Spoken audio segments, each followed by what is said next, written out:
Good afternoon, everyone. I'm Olivia Gerald, and today I will be discussing how fashion is the strongest staple we have throughout history. Many find the fashion industry to be superficial. They consider it to be a girly industry and it's never taken seriously.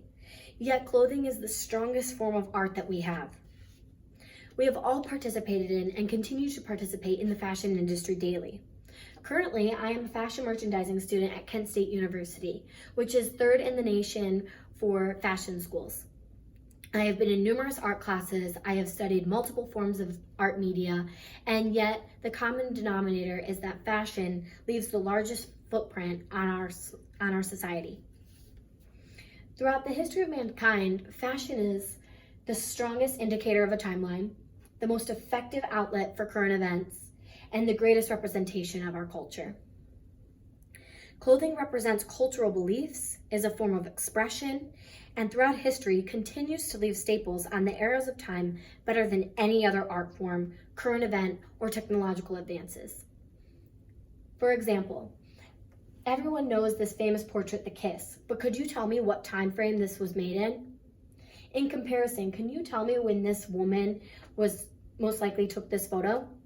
When you compare the two side by side, one is a clear indicator of the time, the 1900s, while the other is just a famous portrait during that time, but it doesn't represent much of that time. Again, we associate the flapper dress with the 1920s, and it's easily depicted in a crowd of dresses. Yet would you know that the Three Stooges is also a famous depictor of the 1920s? The 1950s is associated with poodle skirts and cinched waists, but would you know that during the 1950s they were in the middle of the Cold War? A song like Lean on Me is famous even today, and it's played at multiple events, graduations, and parties. Yet, would you know that the song Lean on Me was from the 1970s, but if you looked at these men, would you know that they were from the 1970s?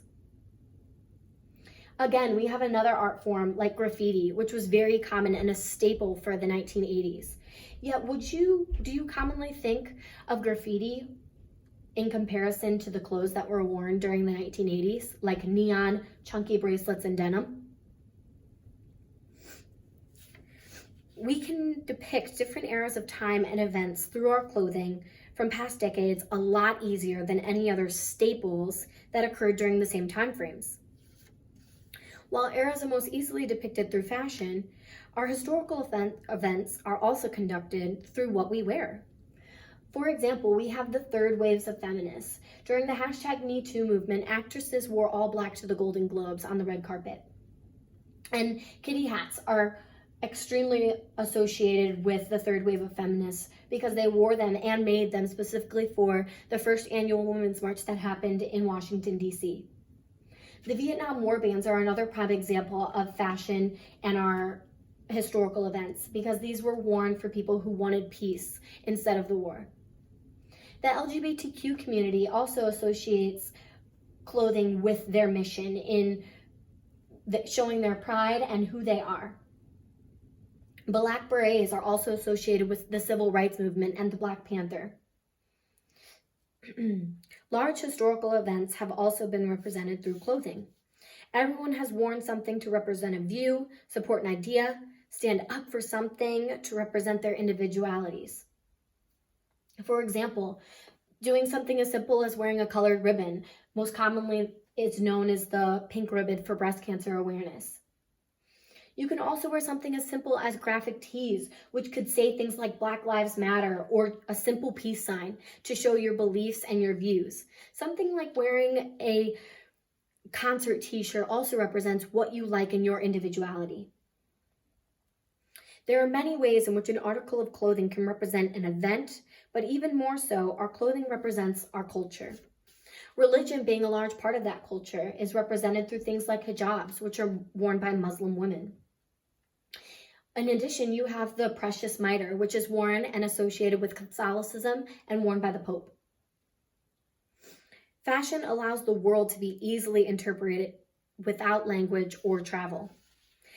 So the idea that fashion is superficial is a judgment on the most important and relevant source of art that we have and use every day.